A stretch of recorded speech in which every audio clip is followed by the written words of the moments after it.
Hi நண்பா, Indian ஏர்ஃபோர்ஸ்ல இருந்து high லெவலான சேலரி அண்ட் ரெஸ்பெக்டோட சூப்பரான கோல்டன் சான்ஸ் ஆப்பர்ச்சுனிட்டி தான் வெளியே இருக்கு. குவாலிஃபிகேஷனா 10th 12th டிப்ளமோ டிகிரின்னு என்ன படிச்சிருந்தாலுமே இந்த ஜாபுக்கு எலிஜிபிள் தான். தாராளமா அப்ளை பண்ணிக்கலாம். இது முழுக்க முழுக்க நிரந்தரமான மத்திய அரசு வேலைவாய்ப்பு தான். சோ கண்டிப்பா எல்லாருமே அப்ளை பண்ணிக்கோங்க. சோ இதுதான் பாத்தீங்கன்னா இந்த ஜாபுக்கான அபிஷியல் நோட்டிபிகேஷன். இந்த நோட்டிபிகேஷன் நமக்கு எங்க இருந்து கொடுத்திருக்காங்கன்னு பாத்தீங்கன்னா இந்தியன் ஏர்ஃபோர்ஸ் அதாவது IAFல இருந்து தான் கொடுத்திருக்காங்க. அதுல குரூப் சி சிவிலியன் போஸ்ட்ல இருக்கக்கூடிய காலியிடங்களை தான் ஃபில் பண்றதுக்கான ரெக்ரூட்மெண்ட் நோட்டிபிகேஷன் தான் இது. எல்லாமே பெர்மனன்ட்டான ஜாப் ஆப்பர்ச்சுனிட்டி தான். இந்த போஸ்டுக்கு ஆஃப்லைன் மூலமா தான் விண்ணப்பிக்கணும். விண்ணப்பிப்பதற்கான கடைசி தேதி நோட்டிபிகேஷன் வெளியானதுல இருந்து 30 டேஸ் டைம் கொடுத்திருக்காங்க. அதன்படி பாத்தீங்க அப்படின்னா 31/5/2026 வரைக்குமே ஆஃப்லைன்ல அப்ளை பண்ணிக்கலாம்.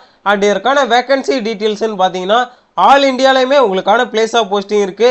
அதுல நம்ம தமிழகத்துல எங்கெங்க என்னென்ன போஸ்டிங் இருக்குன்னு பாத்தீங்கன்னா ஹெட் குவார்டர்ஸ் மெயின்டெனன்ஸ் கமாண்ட் IAFல ஒவ்வொரு ரீஜன் வைஸா போஸ்டல் அட்ரஸ் கொடுத்திருக்காங்க.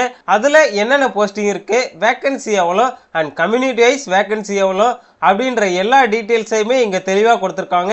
அதுல நம்ம தமிழ்நாட்டுல என்னென்ன வேகன்சி இருக்குன்றத ஃபர்ஸ்ட் பாத்துறலாம். சோ இங்க பாத்தீங்கன்னா air force station repair department Avadi சென்னையில லோவர் டிவிஷன் கிளர்க்ல ஒரு வேகன்சி தான் கொடுத்திருக்காங்க. அடுத்து air force station equipment department of Avadi சென்னையில லோவர் டிவிஷன் கிளர்க் LDCல 3 வேகன்சி தான் கொடுத்திருக்காங்க. URல ஒரு வேகன்சி, SCல ஒரு வேகன்சி அண்ட் EWSல ஒரு வேகன்சி தான் கொடுத்திருக்காங்க. சிவிலியன் மெக்கானிக்கல் டிரான்ஸ்போர்ட் டிரைவர்ல ஒரு வேகன்சி தான் கொடுத்திருக்காங்க.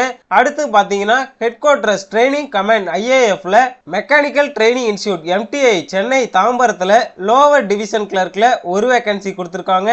கமாண்டிங் ஆபீசர் REB சென்னை தாம்பரத்துல லோவர் டிவிஷன் கிளர்க்ல ஒரு வேகன்சி தான் கொடுத்திருக்காங்க. ஆல்மோஸ்ட் நம்ம சென்னையில பாத்தீங்கன்னா ஒரு 6 வேகன்சி தான் கொடுத்திருக்காங்க.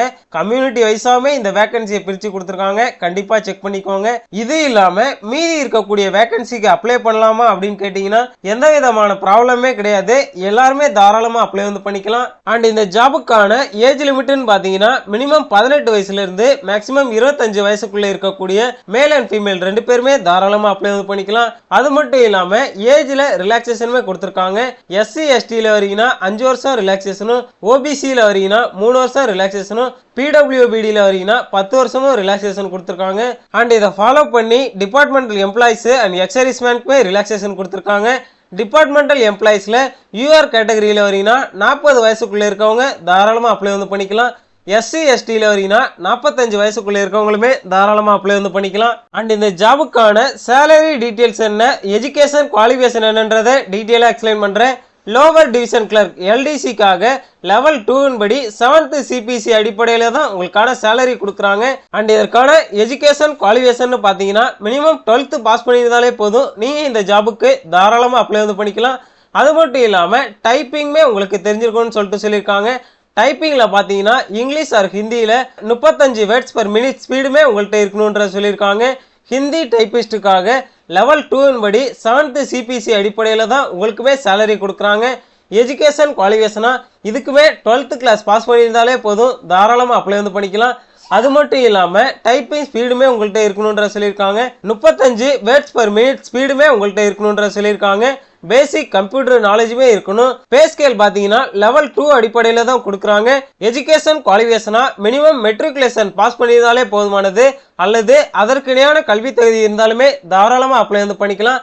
அது மட்டும் இல்லாம வேலிடான ஹெவி வெஹிக்கிள் டிரைவிங் லைசன்ஸுமே உங்கள்கிட்ட இருக்கணும்ன்ற சொல்லியிருக்காங்க. ஸோ இந்த குவாலிஃபிகேஷன்லாம் இருந்துச்சு அப்படின்னா நீங்க இந்த ஜாபுக்கு தாராளமா அப்ளை பண்ணிக்கலாம். அண்ட் இந்த ஜாபுக்கான செலக்ஷன் ப்ராசஸ்ன்னு பார்த்தீங்கன்னா written test, skill test and physical efficiency test மூலமா தான் தகுதியான கேண்டிடேட்ஸை செலக்ட் பண்றாங்க. ரிட்டன் டெஸ்ட் பார்த்தீங்கன்னா general intelligence and reasoning, numerical aptitude, general English, general awareness and trade wise post related questions தான் இருக்குன்ற சொல்லியிருக்காங்க. அண்ட் இந்த எக்ஸாம் பார்த்தீங்கன்னா இங்கிலீஷ் அல்லது ஹிந்தியில் மட்டும்தான் இருக்கும். ஸோ உங்களுக்கு எந்த லாங்குவேஜ் ப்ரிஃபராக இருக்கோ அந்த லாங்குவேஜையே நீங்க சூஸ் பண்ணி எக்ஸாம் எழுதிக்கலாம். அண்ட் இந்த ரிட்டன் டெஸ்ட் பார்த்தீங்கன்னா 100% வெயிட்டேஜஸ்ல தான் இருக்கும்.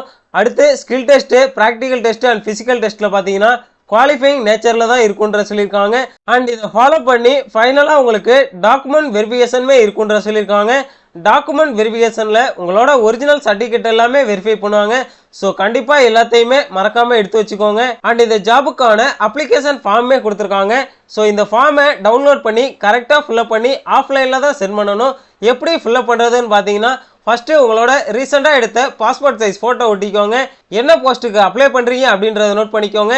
அடுத்து உங்களோட நேமு, உங்களோட father's name, date of birth என்ன, ஏஜ் என்ன, உங்களோட கரண்ட் அட்ரஸ்ஸு, உங்களோட ஸ்டேட்டு, என்ன கேஸ்ட்டில் வரீங்க அதையுமே கேட்டிருக்காங்க. கரெக்டாக நோட் பண்ணிக்கோங்க.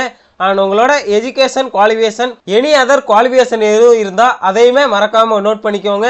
ஸோ இது எல்லாத்தையும் கரெக்டாக ஃபில்அப் பண்ணிவிட்டு அப்ளிகேஷன் ஃபார்மை என்ன அட்ரஸ்க்கு சென்ட் பண்ணுன்றதையுமே மேலே கொடுத்துருக்காங்க. அதாவது நீங்கள் எந்த போஸ்ட்டுக்கு அப்ளை பண்ணுறீங்களோ அதற்கான அட்ரஸ் தான் போஸ்டல் அட்ரஸ் கொடுத்துருக்காங்க. அந்த அட்ரஸ்க்கு அப்ளிகேஷன் ஃபார்மை கரெக்டாக சென்ட் பண்ணிக்கோங்க.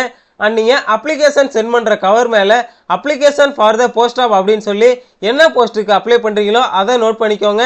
அண்ட் என்ன கேட்டகரின்றதையுமே நோட் பண்ணி சொல்லியிருக்காங்க. அதையுமே நோட் பண்ணி அப்ளிகேஷனை ஆஃப்லைனில் சப்மிட் பண்ணிக்கோங்க. ஸோ கடைசி தேதி வரைக்கும் வெயிட் பண்ணாமல் இப்போவே அப்ளிகேஷன் ஃபார்மை ஆஃப்லைனில் சென்ட் பண்ணிக்கோங்க.